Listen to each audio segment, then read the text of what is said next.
नमस्कार दोस्तों, आपका स्वागत है आपके अपने चैनल स्टडी वाइन्स ऑफिशियल पर।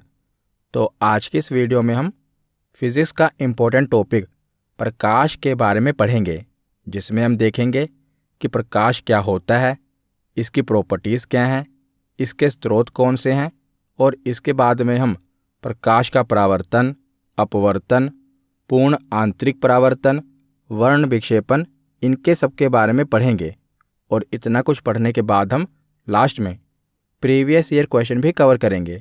तो ये वीडियो आपके लिए काफ़ी इम्पोर्टेंट होने वाली है, और चाहे आप किसी भी परीक्षा की तैयारी कर रहे हों, प्रकाश से एक न एक प्रश्न बनता ही है। तो चलिए बिना देरी किए हुए वीडियो को शुरू करते हैं।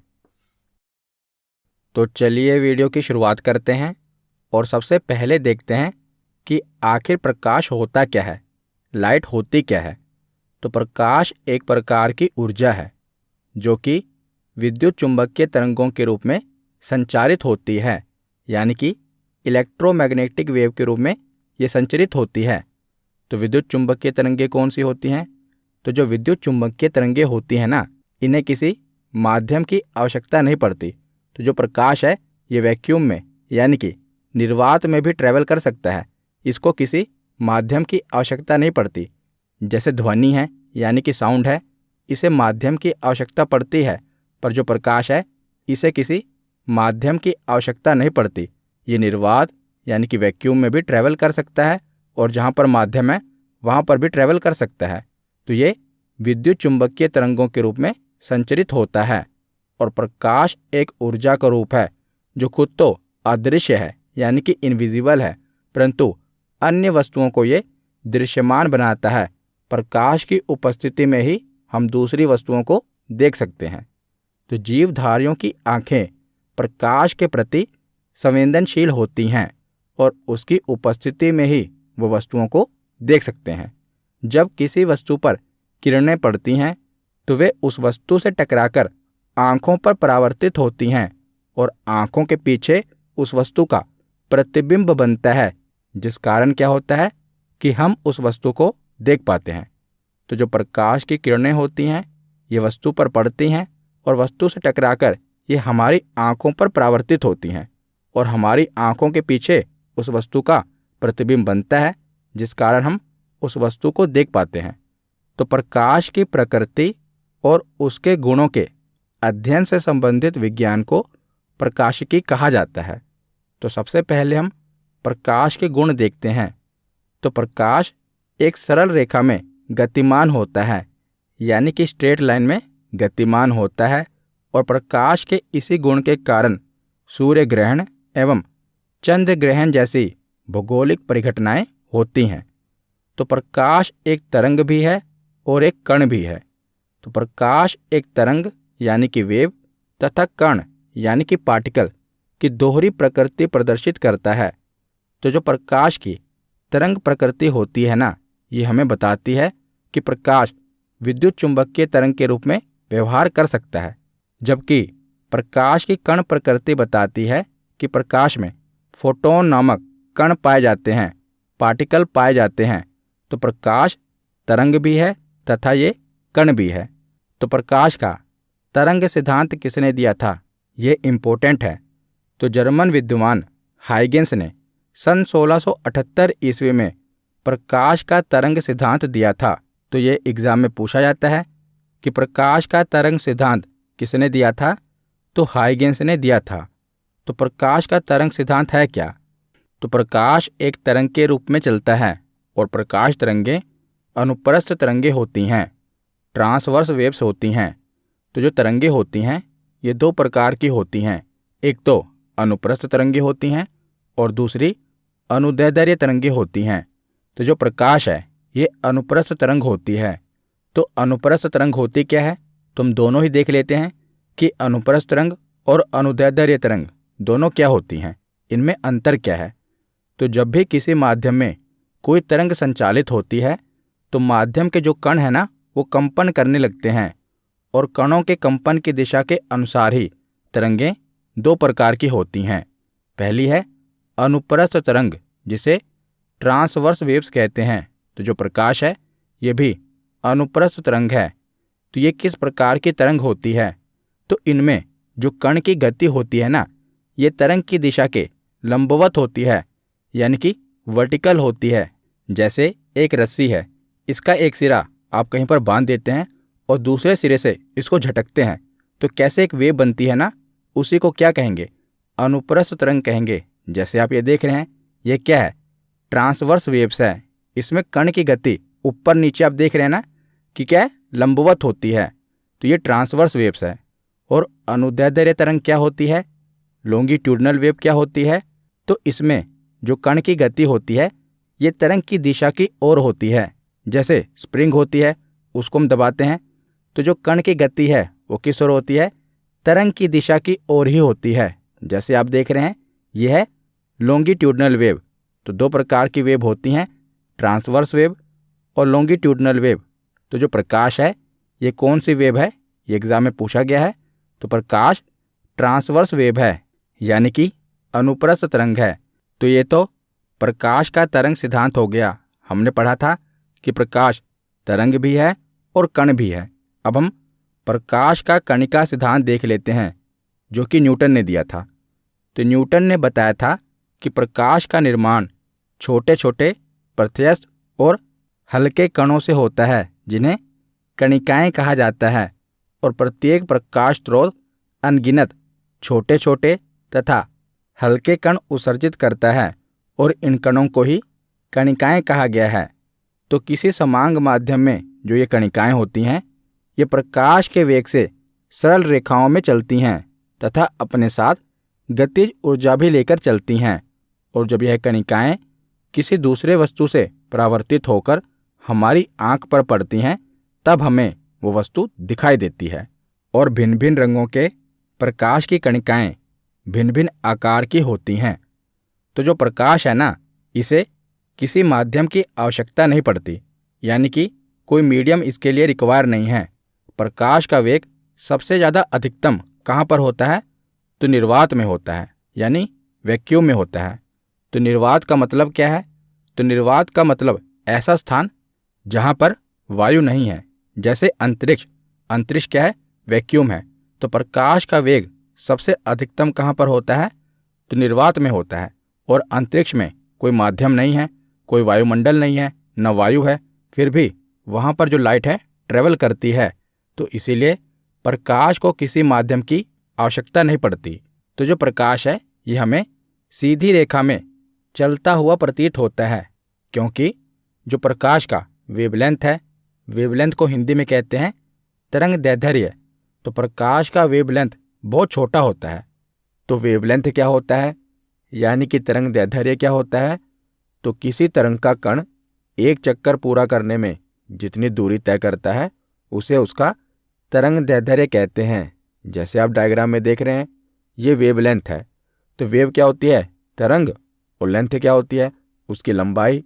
तो किसी तरंग का जो कण होता है ना, ये आप देख रहे हैं, ये वेव है। तो किसी तरंग का जो कण है, वो एक चक्कर पूरा करने में जो दूरी तय करता है, यहाँ से लेकर यहाँ तक एक चक्कर पूरा होता है, तो इसी को वेवलेंथ कहते हैं। ये वेवलेंथ छोटी भी हो सकती है और बड़ी भी हो सकती है, लेकिन जो प्रकाश की वेवलेंथ होती है, ये छोटी होती है, इसीलिए ये सीधी रेखा में चलती हुई प्रतीत होती है। तो आगे अब हम प्रकाशीय स्रोत देख लेते हैं, सोर्सेस ऑफ लाइट देख लेते हैं। तो कौन कौन से सोर्स हैं? तो पहला है प्रदीप्त वस्तुएं, जिसे ल्यूमिनस बॉडीज कहते हैं। दूसरा है अदीप्त वस्तुएं, नॉन ल्यूमिनस बॉडीज। पारदर्शक वस्तुएं, ट्रांसपेरेंट बॉडीज। अर्धपारदर्शक वस्तुएं, ट्रांसलूसेंट बॉडीज। और अपारदर्शक वस्तुएं, ओपेक बॉडीज। तो सबसे पहले देखते हैं प्रदीप्त वस्तुएं, यानी कि ल्यूमिनस बॉडीज। तो ऐसी वस्तुएं जो स्वयं के प्रकाश से प्रकाशित होती हैं, उन्हें प्रदीप्त वस्तुएं कहा जाता है। तो जो अपने प्रकाश से प्रकाशित होती हैं, उन्हें प्रदीप्त वस्तुएं कहते हैं, ल्यूमिनस बॉडीज कहते हैं। जैसे सूर्य, बल्ब, मोमबत्ती, ये अपने प्रकाश से प्रकाशित होती हैं, तो इन्हें क्या कहा जाएगा? तो इन्हें प्रदीप्त वस्तुएं कहा जाएगा। इसके बाद है अदीप्त वस्तुएं, नॉन ल्यूमिनस बॉडीज। तो प्रकाश की उपस्थिति में दिखाई देने वाली वस्तुएं अप्रदीप्त वस्तुएं कहलाती हैं। इनमें स्वयं का प्रकाश नहीं होता। तो प्रदीप्त वस्तुओं में स्वयं का प्रकाश होता है और अदीप्त वस्तुओं में स्वयं का प्रकाश नहीं होता।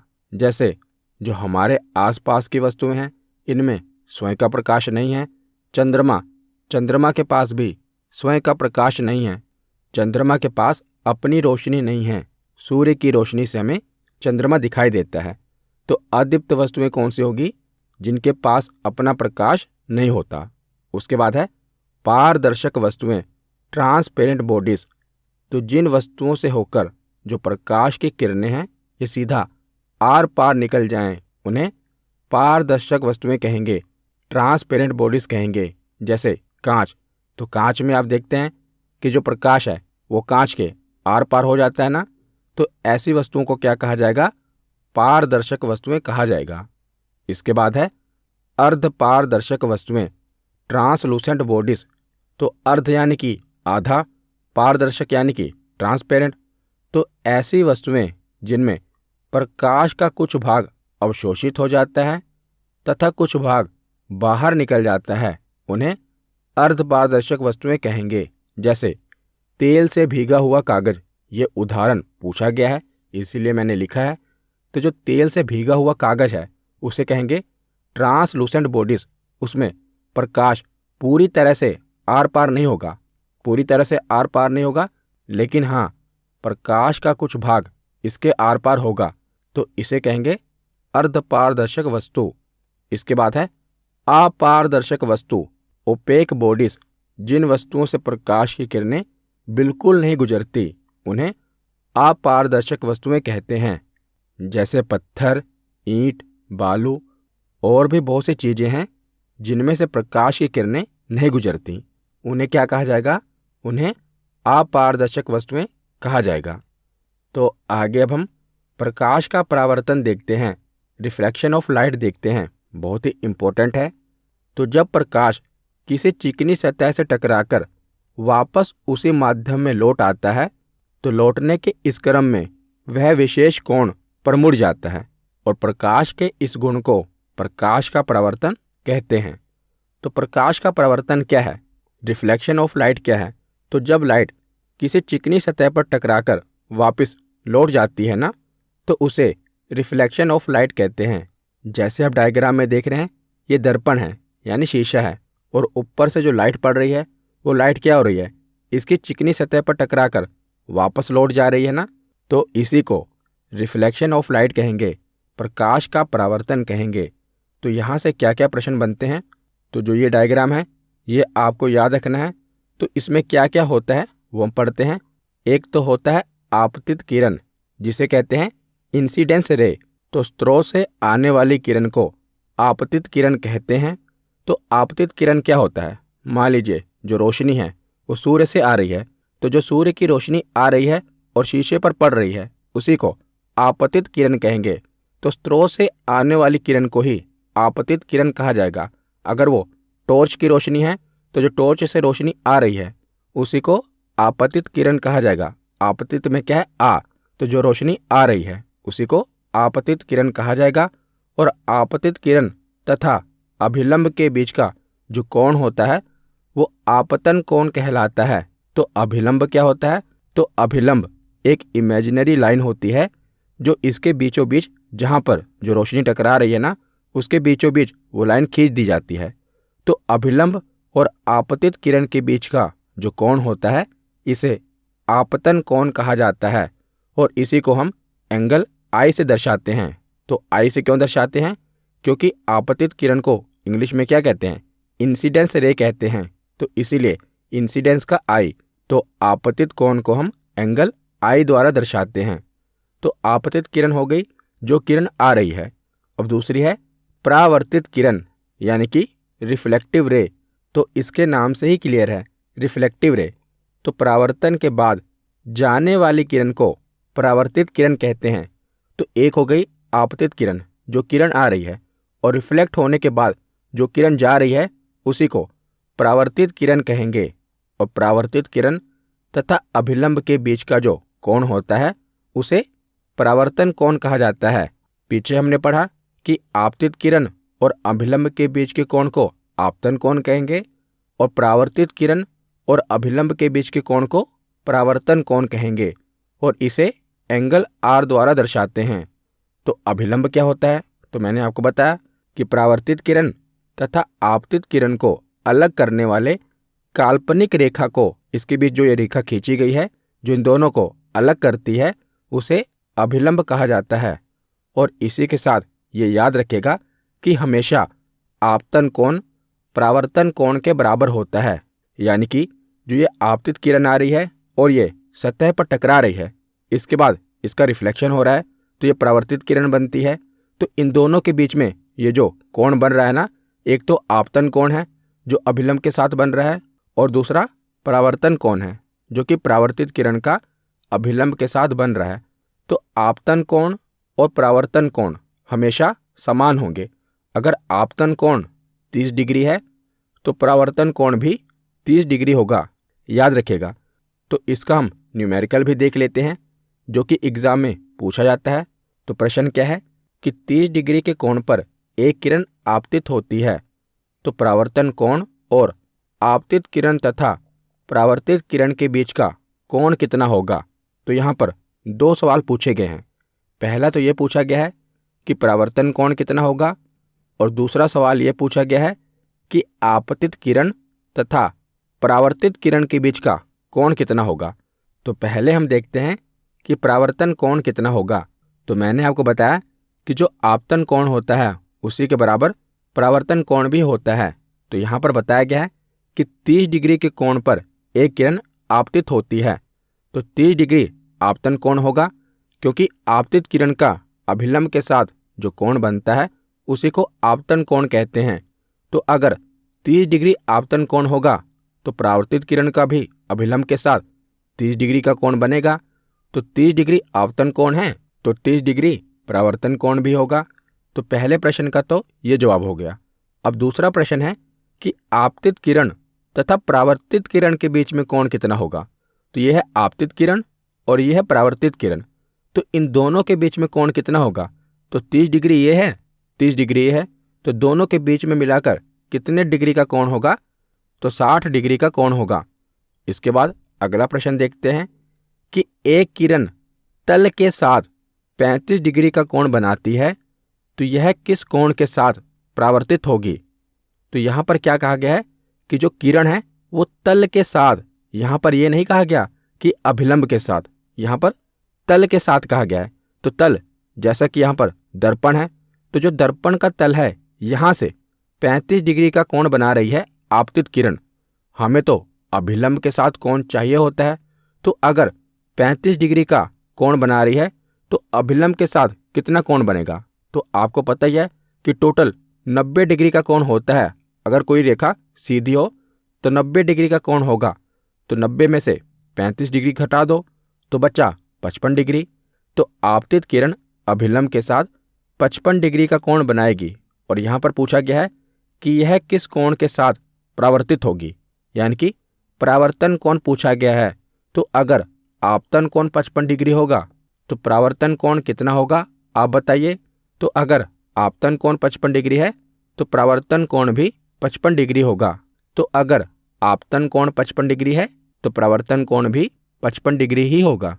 तो प्रकाश के परावर्तन के बाद हम प्रकाश का अपवर्तन देखते हैं, यानी कि रिफ्रैक्शन ऑफ लाइट देखते हैं। तो जब प्रकाश एक माध्यम से दूसरे माध्यम में प्रवेश करता है तब प्रकाश की दिशा में होने वाले परिवर्तन को ही प्रकाश का अपवर्तन कहते हैं। तो प्रकाश के परावर्तन में क्या था कि जो प्रकाश था वो सतह से टकराकर वापस लौट जाता था, यानी कि वो सतह के आर पार नहीं जाता था।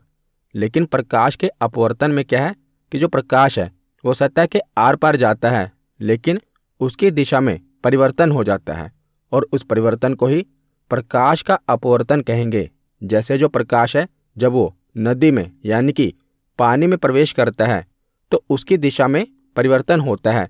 पहले वो हवा में है यानी कि वायु में है और जैसे ही वायु से वो पानी में प्रवेश करेगा तो उसकी दिशा में परिवर्तन आएगा और इसी परिवर्तन को प्रकाश का अपवर्तन कहते हैं। तो जब प्रकाश एक माध्यम से दूसरे माध्यम में जाता है तो उसकी तरंगदैर्ध्य यानी कि वेवलेंथ तथा वेग ये तो बदल जाता है, लेकिन उसकी आवृत्ति फ्रीक्वेंसी कभी भी नहीं बदलती। ये याद रखेगा कि प्रकाश जब भी एक माध्यम से दूसरे माध्यम में जाता है तो क्या कभी नहीं बदलता, तो उसकी फ्रीक्वेंसी कभी नहीं बदलती। उसकी वेवलेंथ बदल जाती है, उसकी जो वेलोसिटी होती है, वेग होता है, वो भी बदल जाता है, लेकिन इसकी आवर्ती फ्रीक्वेंसी कभी नहीं बदलती। तो जो अपवर्तन है इसके दो नियम हैं। इसमें या तो जो प्रकाश की किरण है ये विरल माध्यम से सघन माध्यम में जाएगी, या प्रकाश की किरण सघन माध्यम से विरल माध्यम में जाएगी। तो सघन माध्यम क्या है और विरल माध्यम क्या है? तो सघन मतलब होता है डेंस और विरल मतलब होता है रेयर।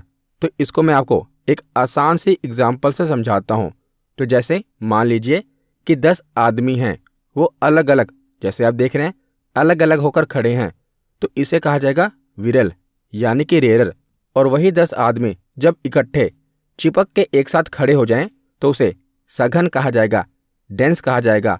आशा करता हूँ अब आपको विरल और सघन ये समझ में आ गया होगा। जैसे जो हवा होती है वो विरल है, लेकिन जो नदी है यानी कि नदी का पानी है वो हवा के मुकाबले सघन होता है, डेंस होता है। तो प्रकाश दो ही माध्यम में प्रवेश करता है, या तो वो विरल माध्यम से सघन माध्यम में जाएगा या वो सघन माध्यम से विरल माध्यम में जाएगा। तो आपके दिमाग में ये पिक्चर तो आ गई ना कि सघन क्या होगा, विरल क्या होगा। विरल मतलब कि थोड़ा दूर दूर, लेकिन सघन मतलब क्या, बिल्कुल क्लोज, बिल्कुल डेंस। तो पहला केस देखते हैं कि जब कोई प्रकाश किरण विरल माध्यम से सघन माध्यम में प्रवेश करती है तब क्या होता है। तो जैसा आप ये डायग्राम देख रहे हैं, तो ऊपर है विरल माध्यम और नीचे है सघन माध्यम। तो जैसे कोई किरण हवा से पानी में जाती है, हवा यानी कि विरल माध्यम है और पानी सघन माध्यम है। तो जब प्रकाश किरण विरल माध्यम से सघन माध्यम में जाती है तो वो अभिलंब की ओर झुक जाती है। जैसे आप देख रहे हैं कि ये किरण है और इसको सीधा जाना था, लेकिन क्या हुआ, माध्यम के बदलने से जो ये किरण है वो सीधे नहीं जाती बल्कि अभिलंब की ओर थोड़ा झुक जाती है। आप देख रहे हैं कि अभिलंब की ओर ये झुक जा रही है। तो यही आपसे पूछा जाता है कि अगर प्रकाश की किरण विरल माध्यम से सघन माध्यम में प्रवेश करती है तो क्या होता है, अभिलंब की ओर झुक जाती है, अभिलंब से दूर हट जाती है, कोई परिवर्तन नहीं होता। तो यहाँ पर क्या होगा कि जब भी प्रकाश की किरण विरल माध्यम से सघन माध्यम में जाएगी तो वो हमेशा अभिलंब की ओर झुक जाएगी। इसके बाद दूसरा केस क्या है कि जब भी कोई किरण सघन माध्यम से विरल माध्यम में जाएगी तो क्या होगा, यानी कि पानी से अगर वो हवा में जाए तब क्या होगा, तो वो अभिलंब से दूर हट जाती है। बिल्कुल उसका विपरीत होगा जो हमने पढ़ा, पीछे हमने पढ़ा कि वो अभिलंब की ओर झुक जाती है, यहाँ पर क्या होगा, अभिलंब से दूर हट जाती है। जैसा आप देख रहे हैं कि जो किरण है जब ये सघन माध्यम से विरल माध्यम में जा रही है तो वैसे तो इसको सीधा यहाँ पर जाना चाहिए था, लेकिन क्या हो रहा है कि ये अभिलंब से दूर हट जा रही है। तो प्रकाश के अपवर्तन के कुछ मुख्य उदाहरण देख लेते हैं जो कि आपकी परीक्षा में पूछे ही जाते हैं।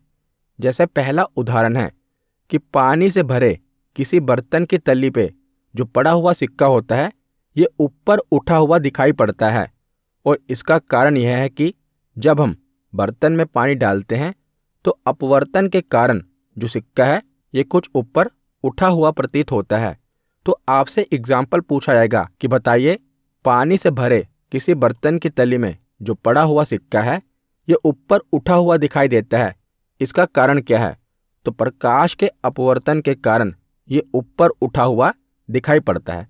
आप एक पानी की बाल्टी लीजिए, उसमें कॉइन डालिए, सिक्का डालिए, तो जो आपको सिक्का है ना ये तल से थोड़ा ऊपर उठा हुआ प्रतीत होगा।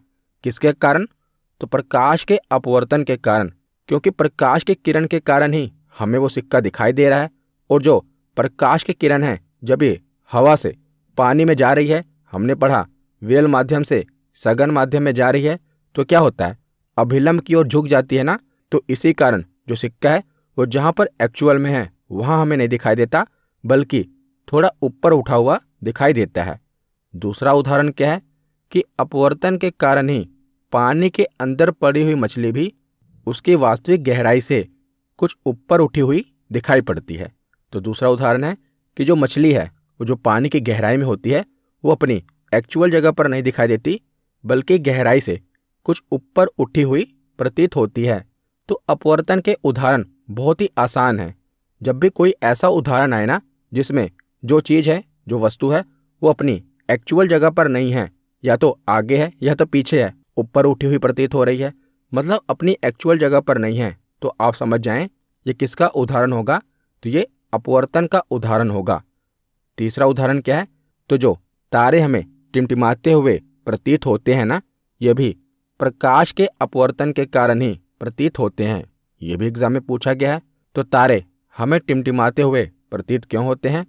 तो वायुमंडल में वायु का घनत्व अलग अलग परतों में पाई जाती है। तो हमारी पृथ्वी पर वायुमंडल पाया जाता है, लेकिन जो तारे होते हैं ये तो हमारी पृथ्वी पर नहीं है, ये तो ऊपर अंतरिक्ष में है। तो जब तारों से प्रकाश चलता है ना, तो उसका विभिन्न परतों से लगातार अपवर्तन होता रहता है, क्योंकि हमारी पृथ्वी पर तो वायुमंडल है। तो जो प्रकाश है, जब हम तारे देखते हैं तो जो प्रकाश चलता है वो हमारी वायुमंडल के विभिन्न परतों से उसका लगातार अपवर्तन होता रहता है, क्योंकि जो वायु की परतें हैं ये भी स्थिर नहीं हैं, ये लगातार मूव होती हैं। इसीलिए हमें ऐसा महसूस होता है कि तारे टिमटिमा रहे हैं, पर एक्चुअल में देखा जाए तो तारे टिमटिमाते नहीं हैं, हमें ऐसा प्रतीत होता है। तो किसके कारण हमें ऐसा प्रतीत होता है? तो प्रकाश के अपवर्तन के कारण हमें ऐसा प्रतीत होता है। और अगला उदाहरण है कि सूर्योदय के 2 मिनट पहले तथा सूर्यास्त के 2 मिनट बाद तक सूर्य का दिखाई देना, यह भी प्रकाश के अपवर्तन का उदाहरण है। तो जब सूर्य उदय होता है ना, उसके 2 मिनट पहले ही वो हमें दिखाई देने लगता है, और सूर्यास्त के 2 मिनट बाद तक वो हमें दिखाई देता है। तो ये किसका उदाहरण है? तो ये प्रकाश के अपवर्तन का उदाहरण है। और अगला उदाहरण है कि पानी में डूबी पेंसिल का तिरछा दिखाई देना। तो आप एक गिलास में पानी डालिए और उसमें पेंसिल या पेन को डालिए, तो आपको जो पेंसिल या पेन है वो पानी में तिरछी दिखाई हुई प्रतीत होगी। तो ये किसका उदाहरण है? तो ये भी प्रकाश के अपवर्तन का उदाहरण है। तो ये जितने भी उदाहरण है ना, ये सभी एग्जाम में पूछे गए हैं, तो इनको याद रखना। आसान सा तरीका है कि जब भी कोई वस्तु अपनी एक्चुअल जगह से आगे या पीछे दिखाई दे, यानी तिरछी दिखाई दे या ऊपर उठी हुई प्रतीत दिखाई दे, तो वो किसका उदाहरण होगा? तो प्रकाश के अपवर्तन का उदाहरण होगा। आगे हम देखते हैं क्रांतिक कोण, यानी कि क्रिटिकल एंगल। तो क्रिटिकल एंगल क्या होता है? तो जब प्रकाश की किरणें सघन माध्यम से विरल माध्यम में प्रवेश करती हैं, यानी कि डेंस मीडियम से रेयर मीडियम में प्रवेश करती हैं, तो उनके अभिलंब पर आपतन कोण का वह मान जिसके लिए उनके अपवर्तन कोण का मान 90 डिग्री होता है, उसे क्रांतिक कोण कहलाता है। तो जैसे आप देख रहे हैं कि इसमें जो आपतित किरण है, इसको इस प्रकार नीचे झुकाया गया है कि इसके अपवर्तन कोण का मान जब 90 डिग्री हो जाए ना, तो उसे क्रांतिक कोण कहा जाएगा, क्रिटिकल एंगल कहा जाएगा। तो यहाँ से पूछा क्या जाता है? तो यहाँ से पूछा जाता है कि इसका फॉर्मूला होता है। देखिए कि अपवर्तनांक निकालने का एक फॉर्मूला होता है। फॉर्मूला क्या है? 1/sin c। सी का मतलब क्या है? क्रिटिकल एंगल, यानी कि क्रांतिक कोण। तो अपवर्तनांक क्या होता है? तो अपवर्तनांक किसी भी माध्यम का वह गुण होता है, यानी वह संख्या होती है जिसके आधार से हमें ये पता चलता है कि उस माध्यम में प्रकाश किस वेग से गति करेगा। यानी कि अपवर्तनांक से हमें ये पता चलता है कि कोई माध्यम कितना डेंस है, कितना सघन है। तो क्रांतिक कोण से हम अपवर्तनांक कैसे निकाल सकते हैं? तो 1/sin c। जैसे इसका उदाहरण आप देख लो कि किसी पदार्थ का क्रांतिक कोण 30 डिग्री है, तो इसका अपवर्तनांक क्या होगा? तो अपवर्तनांक निकालने का फॉर्मूला क्या है? 1/sin c।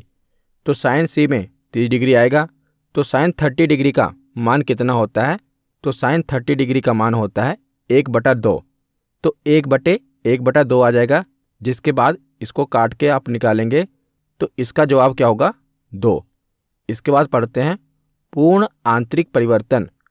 Total internal reflection, तो प्रकाश की किरणों के द्वारा सघन माध्यम से विरल माध्यम में प्रवेश करते समय यदि आपतन कोण का मान क्रांतिक कोण से अधिक हो जाए तो प्रकाश किरणें विरल माध्यम में प्रवेश नहीं करती, बल्कि पूर्णतः परावर्तित होकर सघन माध्यम में हो जाती हैं। और इसी परावर्तन के कोण को पूर्ण आंतरिक परिवर्तन कहा जाता है। तो इसमें क्या बताया गया है कि जो प्रकाश की किरणें हैं ना, जब ये सघन माध्यम से विरल माध्यम में प्रवेश कर रही हैं, यानी कि डेंस मीडियम से रेयर मीडियम में प्रवेश कर रही हैं, तो यदि जो आपतन कोण का मान होगा, यहाँ पर देख रहे हैं यह आपतित किरण, तो जो आपतन कोण का मान है ये क्रांतिक कोण से ज़्यादा है ना। यहाँ पर आप देख रहे हैं यह है क्रांतिक कोण, पर इसका जो मान है इससे ज़्यादा है। तो इसके बाद क्या होगा कि जो परावर्तित किरण है ना, यह भी सघन माध्यम में ही रह जाएगी, ये विरल माध्यम में नहीं जाएगी। तो इसी को पूर्ण आंतरिक परावर्तन कहा जाएगा। दोनों आप देख रहे हैं कि आपतन कोण और परावर्तन कोण सघन माध्यम में ही हैं। तो यहाँ से आपसे पूछा क्या जाएगा, तो आपसे तो इसका उदाहरण ही पूछा जाएगा। जैसे हीरे का चमकना, ये किसका उदाहरण है, तो ये पूर्ण आंतरिक परावर्तन का उदाहरण है। तो ज़्यादातर जो भी वस्तुएं चमकीली या चमकदार होंगी ना, वो पूर्ण आंतरिक परावर्तन का उदाहरण होंगी। तो जैसे हीरे का चमकना किसका उदाहरण है, पूर्ण आंतरिक परावर्तन का। कांच का चटका हुआ भाग चमकीला दिखाई देना, कभी आपने देखा होगा कि जब कांच टूट जाता है ना, तो जो उसका टूटा हुआ भाग होता है, चटका हुआ भाग होता है, वो बाकी कांच से ज़्यादा चमकता हुआ प्रतीत होता है। किसके कारण, पूर्ण आंतरिक परावर्तन के कारण। तीसरा उदाहरण है कि पानी में पड़ी हुई परख नली चमकीली दिखाई देना, यह भी पूर्ण आंतरिक परावर्तन का उदाहरण है। उसके बाद है प्रकाशिक तंतु, जिसे हम ऑप्टिकल फाइबर कहते हैं। तो जो ऑप्टिकल फाइबर होता है ना, यह भी पूर्ण आंतरिक परावर्तन के सिद्धांत पर काम करता है। ये एग्जाम में पूछा गया है कि ऑप्टिकल फाइबर किस सिद्धांत पर काम करता है, तो ये पूर्ण आंतरिक परावर्तन के सिद्धांत पर काम करता है। इसके बाद अगला एग्जाम्पल है, तो ये तो आपने बहुत बार सुना होगा कि रेगिस्तान में मरीचिका का दिखाई देना, ये किसका उदाहरण है, तो पूर्ण आंतरिक परावर्तन का उदाहरण है। मरीचिका क्या होती है, तो रेगिस्तान में जो पेड़ होते हैं अथवा वस्तुएं होती हैं, इनका जो प्रतिबिंब होता है ये उल्टा दिखाई देना। तो कई बार अगर आप रेगिस्तान में जाएंगे तो मरीचिका के कारण आपको क्या दिखाई देगा कि दूर में पानी है, पर वहाँ पर पानी नहीं होगा। तो किसके कारण होता है, पूर्ण आंतरिक परावर्तन के कारण होता है। वहाँ पर पानी नहीं होगा, पर आपको लगेगा कि वहाँ पर पानी है, क्योंकि जो वृक्ष है, पेड़ है, उसका जो प्रतिबिंब है वो उल्टा दिखाई दे रहा है। तो आपको लग रहा है कि वहाँ पर पानी है, पर वहाँ पर पानी नहीं है। ये पूर्ण आंतरिक परावर्तन का उदाहरण है। ये एग्जाम्पल बहुत बार एग्जाम में पूछा गया है। इसके बाद है कि शरीर के आंतरिक अंगों को देखने के लिए एक तकनीक का उपयोग किया जाता है, जिसे कहते हैं एंडोस्कोपी। तो एंडोस्कोपी भी इसी सिद्धांत पर आधारित है, पूर्ण आंतरिक परावर्तन के सिद्धांत पर। तो ये जितने भी एग्जाम्पल हैं ये किसी न किसी एग्जाम में पूछे गए हैं और सभी इम्पोर्टेंट हैं। तो ये एग्जाम्पल आपको याद होने चाहिए। इसके बाद देखते हैं प्रकाश का वर्ण विक्षेपण, यानी कि डिस्पर्जन ऑफ लाइट। तो जब भी प्रकाश किसी प्रिज्म से होकर गुजरता है तो अपवर्तन के पश्चात सूर्य का प्रकाश अपने विभिन्न वर्णों, यानी कि अपने विभिन्न रंगों में विभाजित हो जाता है। तो ये कितने रंगों में विभाजित हो जाता है, तो 7 रंगों में विभाजित हो जाता है। तो इसे प्रकाश का वर्ण विक्षेपण कहा जाता है। विभिन्न रंगों के समूह को वर्णक्रम या स्पेक्ट्रम कहा जाता है। तो जब भी प्रिज्म से हम वाइट लाइट गुजारेंगे ना, या सूर्य का प्रकाश गुजरेगा, तो वो 7 रंगों में विभाजित हो जाएगा और इसी को प्रकाश का वर्ण विक्षेपण कहा जाता है, डिस्पर्जन ऑफ लाइट कहा जाता है।